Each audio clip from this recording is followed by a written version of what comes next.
Hello and welcome to my channel.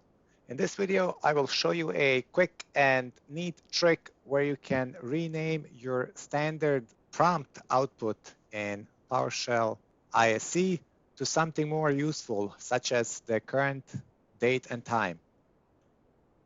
In order to change this output, you would call a function prompt, open close brackets, and here is the getDate function, which it will return the current date in this format: month, day, year, hour, and minute, and it's using the AM PM format.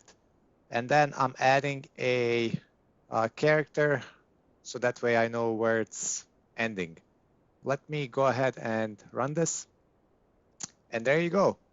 Today is January 30th, 2024, and the current time is 1:57, and I even included the seconds. So this comes in handy when you would like to remember, hey, when was the last time I actually executed this script or whatever.